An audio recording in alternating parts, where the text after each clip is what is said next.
Hello बच्चों, कैसे हो आप लोग? अच्छे होंगे बेटा। तो मैं पिछले वीडियो में आपको पढ़ा रही थी अतिशयोक्ति अलंकार और अनन्वय अलंकार। ठीक है, वो मैं आपको पढ़ा चुकी हूँ, आपको समझ में आ गया होगा बेटा।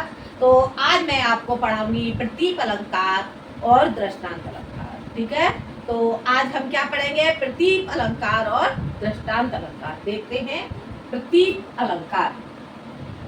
प्रतीप अलंकार, ठीक है बेटा। प्रतीप अलंकार, प्रतीप क्या होता है बेटा? प्रतीप का अर्थ होता है विपरीत। ठीक है, क्या अर्थ होता है प्रतीप का? प्रतीप का अर्थ होता है विपरीत। विपरीत, ठीक है। क्या हो गया प्रतीप का अर्थ? विपरीत। और अब हम इसकी प्रतीप का अर्थ क्या हो गया? ठीक है, प्रतीप अलंकार क्या होता है? जहां पर उपमेय को उपमान और उपमान को उपमेय बना दिया जाता है, उसे हम प्रतीप अलंकार कहते हैं। समझ में आ गया बेटा? प्रतीप का अर्थ हो गया उल्टा, और जहां उपमेय को उपमान और उपमान को उपमेय बना दिया जाता है, उसे प्रतीप अलंकार कहते हैं। और प्रतीप अलंकार क्या होता है? यह उपमा अलंकार का उल्टा होता है। तो देखते हैं इसकी परिभाषा। परिभाषा परिभाषा परिभाषा देखते हैं। जहां जहां उपमेय जहां उपमेय को उपमान और उपमान को उपमेय बना दिया जाता है,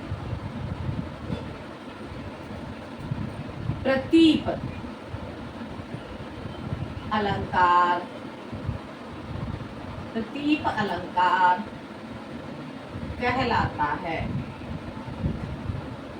ठीक है बेटा, क्या हो गया प्रतीप अलंकार? जहां उपमेय को उपमान और उपमान को उपमेय बना दिया जाता है, प्रतीप अलंकार कहलाता है। और मैंने क्या बताया बेटा? यह उपमा अलंकार का उल्टा होता है। तो इसमें ये भी लिख सकते हैं आप परिभाषा में। क्या लिख सकते हैं? यह उपमा अलंकार का विपरीत होता है। विपरीत का अर्थ क्या हो गया? उल्टा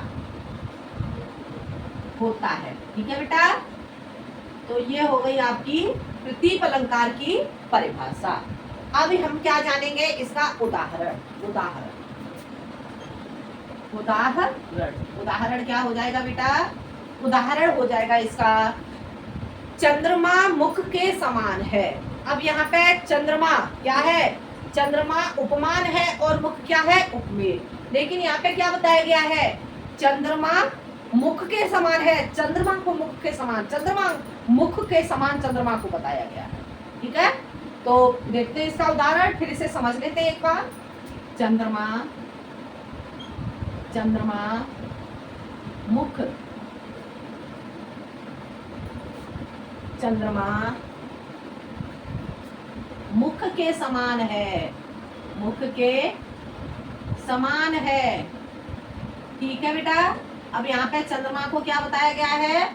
चंद्रमा को मुख के समान बताया गया है। अब यहाँ पे चंद्रमा क्या हो गया बेटा? चंद्रमा हो गया उपमान और मुख क्या है? उपमेय। ठीक है बेटा, चंद्रमा क्या है? उपमान और मुख क्या है? उपमेय। अब इसमें क्या किया गया है?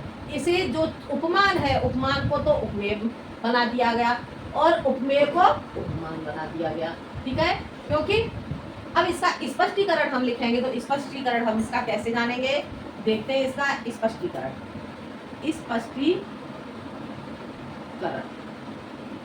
स्पष्टीकरण जानेंगे बेटा।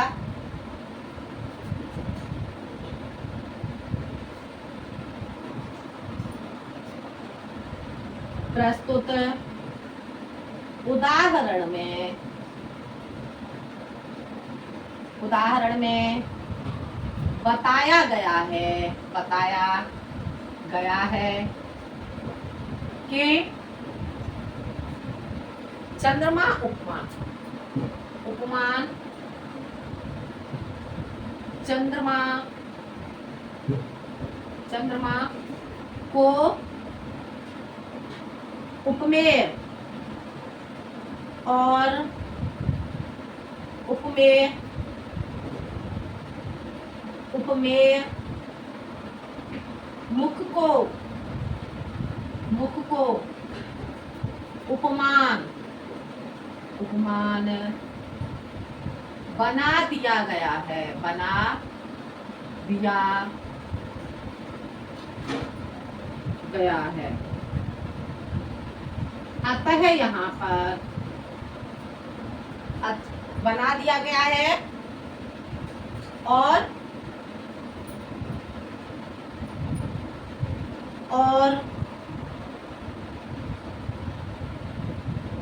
तो जो मुख क्या है, मुख तुच्छ है और चंद्रमा श्रेष्ठ है, ठीक है। तो यहाँ पे क्या है, श्रेष्ठ चंद्रमा को, श्रेष्ठ या ऐसे लिखेंगे उपमान को श्रेष्ठ,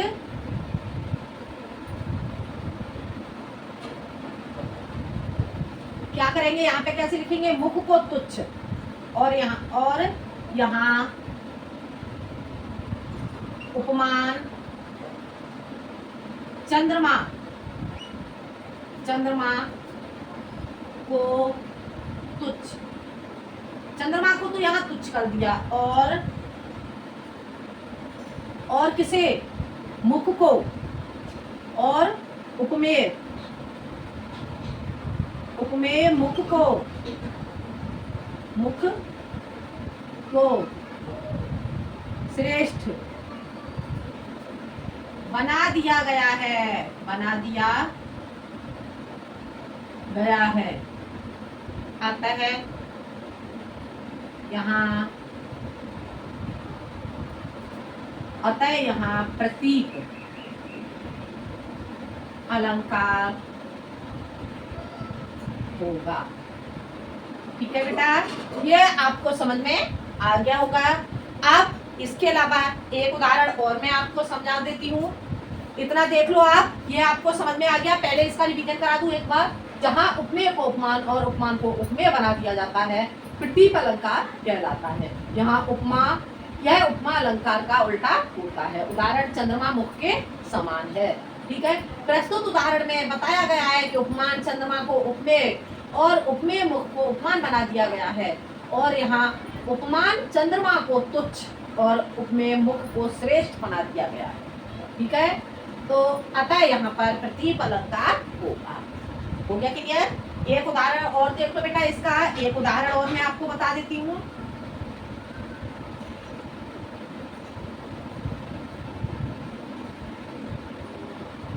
अगला उदाहरण होगा आपका, नेत्र के समान कमल है, नेत्र के समान कमल है, ठीक है बेटा। क्या बता दिया यहाँ पे, नेत्र के समान कमल है। अब यहाँ पे भी उपमान है, उपमान को तुच्छ कर दिया गया। जैसे नेत्र के समान कमल है, अरे कमल के समान नेत्र होंगे, यहाँ पे क्या कर दिया, नेत्र के समान कमल, कमल को नेत्र के समान बता दिया गया है, ठीक है। तो इसका स्पष्टीकरण कैसे लिखेंगे, स्पष्टीकरण, स्पष्टीकरण प्रस्तुत उदाहरण में, प्रस्तुत उदाहरण में बताया गया है, बताया गया है कि, प्रस्तुत उदाहरण में बताया गया है कि उपमान, उपमान कमल,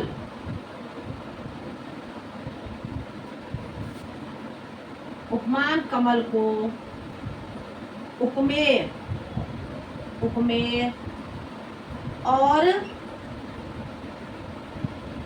उपमेय और उपमेय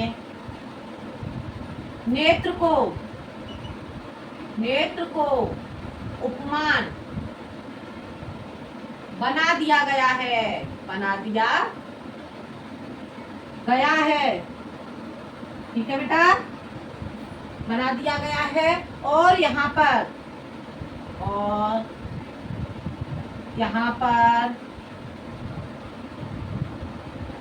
उपमान कमल को तुच्छ, तुच्छ, ठीक है बेटा, कमल को क्या कर दिया, तुच्छ कर दिया। और उपमेय नेत्र को क्या कर दिया, यहाँ पे उपमेय नेत्र को श्रेष्ठ, श्रेष्ठ बना दिया गया है। ठीक है बेटा, अतः यहाँ पर, अतः यहाँ पर उपमा अलंकार हो, सॉरी यहाँ पर कौन सा, अतः यहाँ पर प्रतीप अलंकार होगा। अतः यहाँ पर प्रतीप अलंकार होगा, होगा।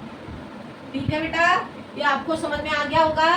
क्या है, क्या बताया यहाँ पे, नेत्र के समान कमल है, यहाँ पर कमल को श्रेष्ठ बता दिया गया है। प्रस्तुत उदाहरण में बताया गया है कि उपमान कमल को उपमेय और उपमेय नेत्र को उपमान बना दिया गया है, और यहाँ पर उपमान कमल को तुच्छ और उपमेय नेत्र को श्रेष्ठ बना दिया गया है। अतः यहाँ पर प्रतीप अलंकार होगा। ठीक है बेटा, ये आपको समझ में आ गया, प्रतीप अलंकार आपको समझ में आ गया होगा बेटा। अब इसके बाद आगे मैं पढ़ाऊंगी आपको दृष्टांत अलंकार। कौन सा अलंकार पढ़ेंगे, दृष्टांत अलंकार।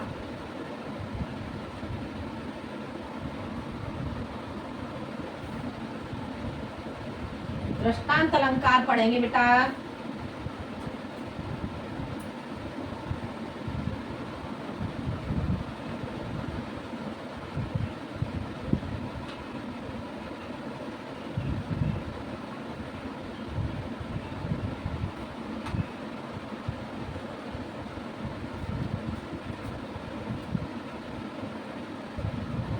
दृष्टांत, दृष्टांत अलंकार, ये लास्ट अलंकार है बेटा आपका, दृष्टांत अलंकार। दृष्टांत अलंकार क्या होता है, जहां उपमेय उपमान के, जहां उपमेय उपमान के साधारण धर्म में भिन्नता होते हुए भी बिंब प्रतिबिंब किया जाता है, वहां पर दृष्टांत अलंकार होता है। आगे समझ में, तो हम जानेंगे इसकी परिभाषा। जहां उपमेय उपमान के साधारण धर्म में भिन्नता होते हुए भी उस पर बिंब प्रतिबिंब किया जाता है, तो उसे हम क्या कहते हैं, दृष्टांत अलंकार कहते हैं। देखते हैं परिभाषा। परिभाषा, परिभाषा क्या होगी इसकी, जहां, जहां उपमेय, जहां उपमेय उपमान के, उपमेय और उपमान के साधारण धर्म में, साधारण धर्म में, साधारण धर्म में भिन्नता, भिन्नता होते हुए भी, जहां उपमेय और उपमान के साधारण धर्म में भिन्नता होते हुए भी बिंब प्रतिबिंब, बिंब, बिंब प्रतिबिंब, बिंब, बिंब प्रतिबिंब भाव से, बिंब प्रतिबिंब भाव से कथन किया जाता है, कथन किया जाता है, जहां उपमेय और उपमान के साधारण धर्म में भिन्नता होते हुए भी बिंब प्रतिबिंब भाव से कथन किया जाता है, वहां दृष्टांत अलंकार होता है। दृष्टांत, दृष्टांत बेटा समझ आ रहा है, ये है, ठीक है, दृष्टांत अलंकार,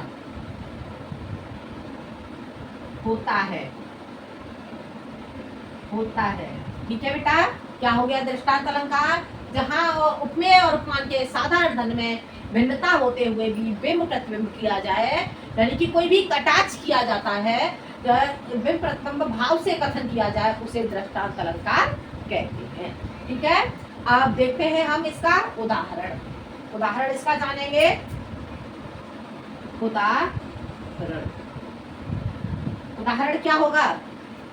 एक म्यान में दो तलवारें कभी नहीं रह सकती। एक म्यान में दो तलवारें कभी नहीं रह सकती हैं।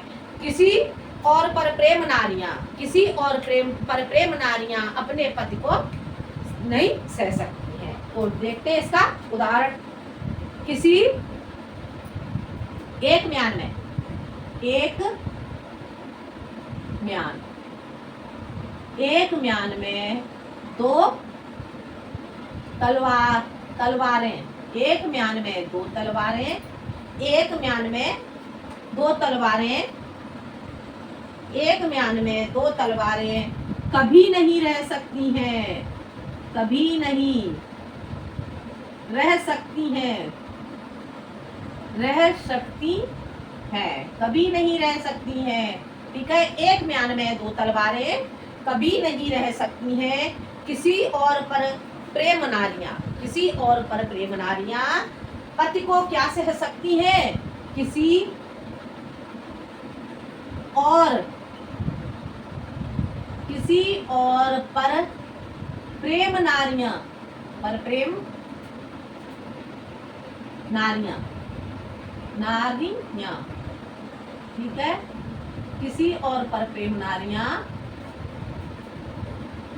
पति को क्या सह सकती हैं?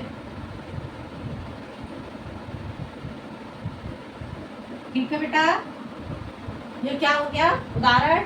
एक म्यान में दो तलवारें कभी नहीं रह सकती हैं, किसी और पर प्रेम नारियां पति को क्या सह सकती हैं? तो एक म्यान में दो तलवारें नहीं रह सकती। ठीक है, कभी भी एक कभी नहीं रह सकती, यानी कि एक म्यान में दो तलवारें कभी नहीं रह सकती हैं। उसी प्रकार से, जिस प्रकार से एक म्यान में दो तलवार नहीं रह सकती हैं, उसी प्रकार से जो स्त्रियां हैं वो अपने पति को किसी अन्य स्त्री के साथ प्रेम में नहीं देख सकती हैं। ठीक है, किसी अन्य स्त्री के प्रेम को नहीं सह सकती। आ गया समझ में? अब हम इसका स्पष्टीकरण लिखेंगे। देखते हैं इसका स्पष्टीकरण।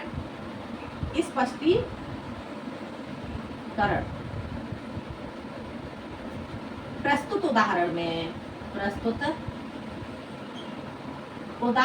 में बताया गया है कि जिस प्रकार से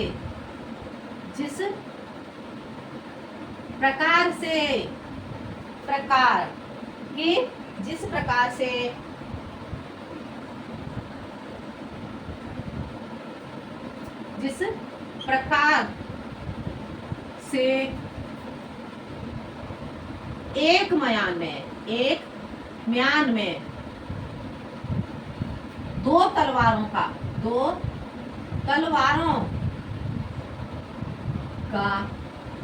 रहना असंभव है। ठीक है बेटा, असंभव है। उसी प्रकार से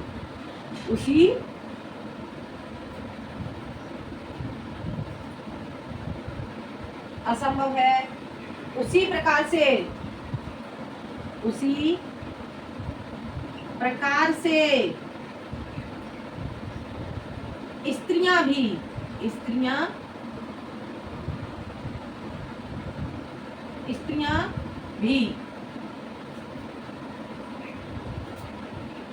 स्त्री की जगह नारी है ना, नारियों उसी प्रकार से नारी अपने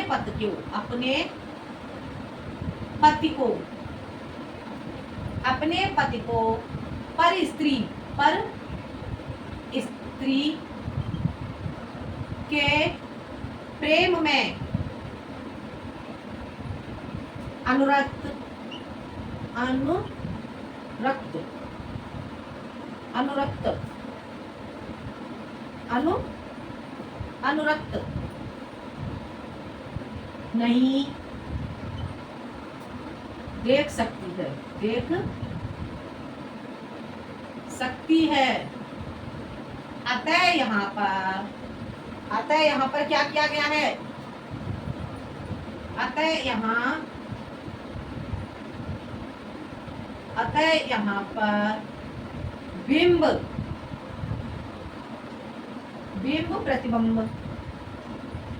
प्रतिबिंब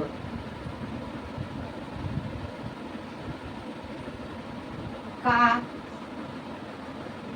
कथन कहा गया है,